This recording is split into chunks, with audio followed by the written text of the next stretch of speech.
नमस्कार। राजधानी लखनऊ में ऑल इंडिया जमीयतुल मसूर के तहत सम्मान समारोह 2026 सकरता भवन में लखनऊ में दर्जनों हाजियों एवं छात्र छात्रों को सम्मान किया गया।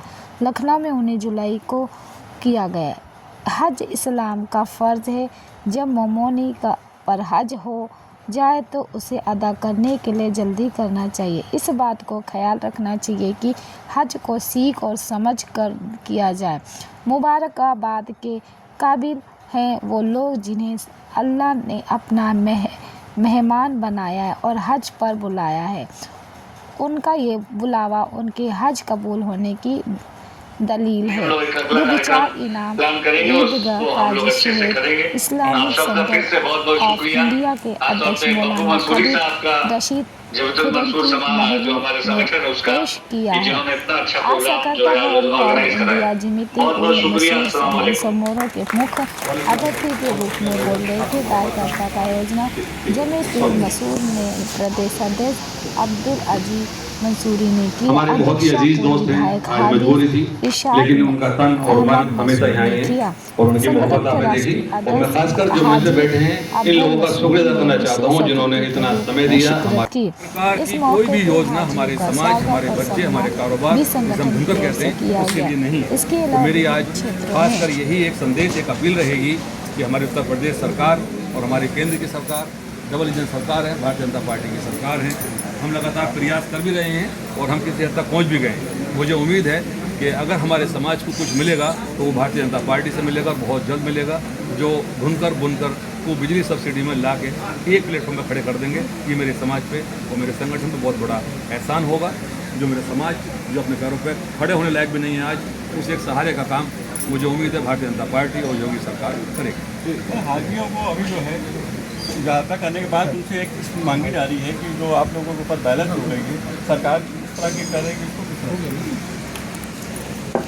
देखिए, हज कमेटी के जो मसले मसाइल हैं, आज हज कमेटी के पूरी टीम हमारे इस कार्यक्रम में, इस प्रोग्राम में थी। इसे लोग गुमराह कर रहे हैं, हज कमेटी के लिए लोग बदनाम करने की कोशिश कर रहे हैं। उसमें लोग कह रहे हैं सामान चोरी हो गया। देखिए, हर तरह की फ्लाइट ये कहती बार बार कि कोई भी लिक्विड का इस्तेमाल न किया जाए, लेकिन लोग फिर भी हमें जमजम या और लिक्विड बैग में छिपा कर लाते हैं, जिसे निकाला गया था लेकिन आरोप लगा सामान चोरी हो गया। हज के सफ़र के लिए तो लोग दुआओं की अपील करते हैं, लोग दुआ को उम्मीद करते हैं। ऐसे में कौन हाजी का सामान चोरी करता है? लेकिन सामान नहीं था तो अभी एक नोटिस आने के बाद जितने भी हाजी गए थे पीछे उन सब से आगे कितने शॉर्ट पैसे हो गए, उसमें आप लोग पेमेंट।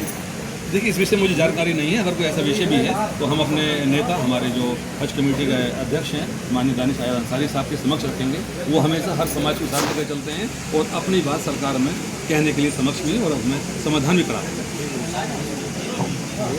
किया गया है, इसके मकासद को समझें कि हज क्यों हम करते हैं।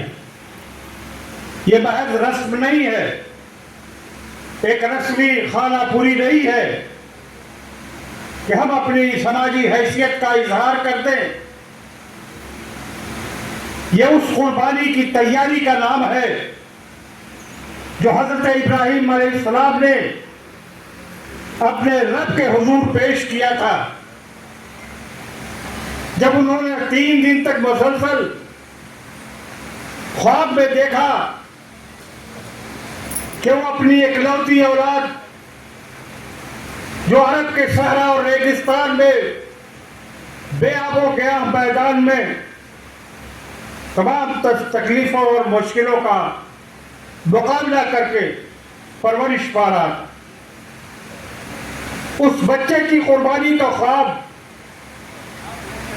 उन्होंने देखा कि मैं अपने बेटे को ज़बह कर रहा हूं। उन्होंने तीसरे दिन ये ख्वाब अपने बेटे हजरत इस्माइल से बयान किया कि मैंने ऐसे ख्वाब देखा है। बेटे ने ये नहीं कहा कि ये ख्वाब है, बेटे ने ये कहा कि काल या अबतिफ़अल मा तुमरो सतजदुनी इंशाअल्लाह मिनस साबिरीन। क्या है मेरे वालिद मोहतरम, आप वो काम कर गुजरिए जिसका हुक्म अल्लाह ताला आपको दे रहा है, इंशाअल्लाह आप मुझे सब्र करने वाला पाएंगे। एक बेटा अपने बाप से कहता है कि आप मुझे कुर्बान कर दीजिए खुदा के हुक्म पर, मुझे आप सब्र करने वाला पाएंगे, मैं आपके हुक्म रब के हुक्म पर सर अपना खम करता हूँ।